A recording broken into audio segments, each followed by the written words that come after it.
How you doing, everybody? I figured that I'd go over the Endless Swordsman cards a little bit more in detail. I know that nobody has really gotten their hands on all of them except for me, which is kind of sad since I am the developer of the game, but I figured that everybody had a right to know what they all did and how they all worked effectively. There are actually 10 of them. Some people don't even know how many there actually are. There's 10. The first one is actually the hardest one to get, which is Endless Swordsman number 1. He is a 3 attacking, 4 defending, 4 lifespan creature. He's level 0, so when he's played and he's destroyed in a fight, you don't take any damage, which is, kind of nice, but since he's not like Brave Torchmaster and pulls a card whenever he's played, he's not really as technical as the other ones. He also has an effect that says that if he dies if he would die in a fight, you can pay 5 health to negate the attack, so he can protect himself in that sense. It does take an attack of 6 to kill him while he's in attacking position, which, still doesn't seem like it's much, but, while he's guarding it is 8, which is more than most people's Brave Torchmasters, and they usually have to play Burst Dragon on turn 1 to be able to take him out. But with his effect, he can negate that, and then he can attack them. Since they already attacked, he's safe and can level up. That's how levelers actually work. Some people don't really understand the whole ruling with leveler cards. Levelers, basically, when they hit the field, they have to be number 1 originally if they're dropped from your hand. When number 1 or any other level attacks, you take the next corresponding number, which in this case would be number 2, from your deck or from your hand, and you play it on the field. Now, if they are in the discard pile, you can't pull them, so that kind of stinks, because discard, if you have to discard them at any point, then you kind of mess yourself over with them. So some people might be driven away from them. But they are cool because every time they level up, whenever they get played in the next form, they have full stats. So any damage that the last one sustained is removed whenever they level up to the next form. Endless Swordsman number 1 is actually the chase card of the base set, because he is not only a creature that unlocks the potential to play another 9 cards that you can't play without him, but he also has the effect that says that if he's in your deck, you can pay 15 health, and you can take him from your deck and put him in your hand. And as a level 0, that means on turn 1 you can pay 15 health, add him to your hand, and then drop him on the field, and put your opponent in an instant respect turn. He's also very, very rare because of his supporter effect, which he's the only one that has a supporter effect, which is during your mana draw, you pick up the top 5 cards of or 6 cards of your mana deck, and you put them into play. Now, that doesn't seem like it's a big deal, but because he's level 0, his technical mana draw, according to his number, is 0, but with his effect, you're pulling the top 6. So that means that if you pull like a Master Mana or something that says stop your current mana draw, it doesn't apply to him. So if you run an entire deck of Master Manas, you can actually pull 6 Master Manas a turn. Since every Master Mana is at least 5 mana on the card, you get at least 30 mana on your opening turn. So that's why he's a big deal. He's pretty awesome as supporter. But if you can actually manage to unlock and run the entire set, you're in really, really good shape. So the first one, like I said, hits field. After it attacks a creature, it has to attack a creature, and if the creature, if he survives the conflict, essentially meaning that if they don't counter and kill him, because it only takes an attack of 8 with a counter attack to kill him, then he levels up to number 2 from the deck. Number 2 has 6 attack and 8 defense and 8 lifespan, and he's level 2, so this is actually a really strong level 2 creature. He also has 2 speed, and he's 0 deck points. That was the other thing. You get 10 cards for 5 points, which means each card in this sense is only worth half a point if you think about it. He also has the effect that says that if you would die in a fight, you can pay 5 health and negate the attack. So that's kind of nice because he has a one-time protection. Granted, you can only use that negation effect once per creature with the effect, but whenever he attacks, he levels up as long as he's attacking a creature. That's the other thing. He levels up to number 3. Number 3 is a 9, 12, 12 for level 4. Those are amazing stats for a level 4 creature. Really high defense and lifespan for a level 4 creature, and he has also the protection by paying 5 health. If you're actually doing the math, you'll be leveling up. This one is this is actually number 4. He's a 12, 16, 16 for level 7.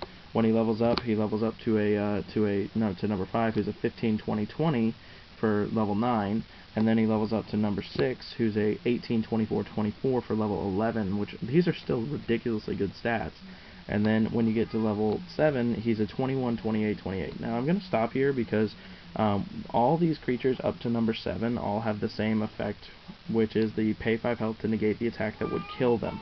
So whenever you do that, that means that if you're keeping tabs and you actually do it for every single one, you will pay 50 health. So in short games, this guy's a little rough to run if you have to protect him, 7 times, and if you have to pull him from the deck. If you manage to draw him, you're in really good shape.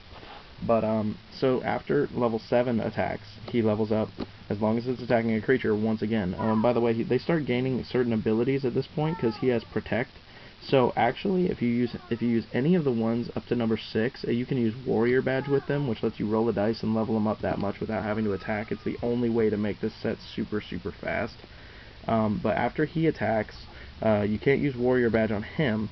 He levels up to number 8, who has, Ultimate, Protect, and Leveler, which means that you still can't use Warrior Badge on him, but he has Ultimate, which is a fantastic ability, 24 attack, 32 defense, and 32 lifespan.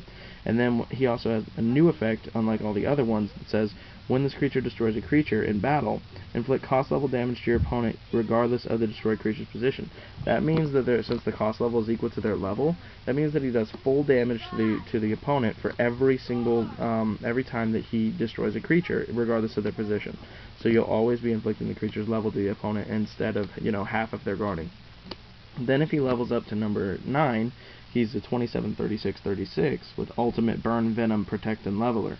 Ultimate, Burn, and Venom are nice little array of abilities, and he also has to level up from level 8, which still sucks because you have to level him up all this way.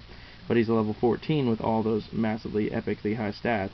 And he has, when this creature destroys a creature in battle, you inflict half the cost level damage to the destroyed creature to your opponent, in addition to the creature's regular cost level, regardless of the destroyed creature's position. This means that if you destroy a creature, you're inflicting its level and a half of its level added to that to your opponent whenever he kills something. So, granted, if he's attacking again, attacks a creature, kills it, does a lot of damage, and then levels up to number 10. Number 10 is the highest stats that a creature can obtain naturally without being a merge creature. He's a 30 attacking, 40 defending, 40 lifespan creature with Ultimate, Venom, Burn, Quake, and Hit range.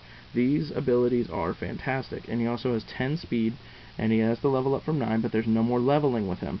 And then it says, when this creature destroys a creature in battle, you inflict double the cost level damage to your opponent regardless of the creature's position. That means that if he kills, say, Phrygian while it's guarding, Phrygian deals 18 damage to the opponent. If you get out number 10, you should win the game. He's very powerful, he's very durable, and he has a lot of protection effects on him, and he's able to hit a wide array of creatures as opposed to just one.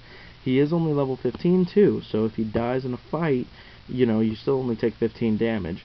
Remember, all these get full stats whenever they come on the field, so even if they manage to whittle down your number 9 down to, say, 2 or 3 lifespan, when you level them up, you have 40 new lifespan that they got to get over. Once you get the whole set running and you get it up to like level 8 or 7, you're in good shape. These guys are completely devastating once they get to that point. They also have a pretty nice little story with them, so if you can actually manage to collect all the cards from 2 on, you can actually read the entire story of the Endless Swordsman. It pretty much starts with the character as a young boy moving on to fight in the Great War. He continues on to become the captain of the guard for the king's army. Later on becomes a general because he gains the king's trust, and then at the very end, actually, he becomes the grandmaster of all the generals. And then after the king dies, the king leaves the throne to him, and he actually becomes the king of the kingdom that is mentioned in the storyline. So they're an interesting little set. They're very collectible. I like having all 10 of them, and running them in a deck is a little hard, but they are very devastating if run properly. So I hope you guys enjoy this little profile of the Endless Swordsman cards. I know that they all share the same pose, and I know that they all kind of look the same, but it is the story of a character growing up. So I hope you guys enjoyed everything, and I'll catch you later.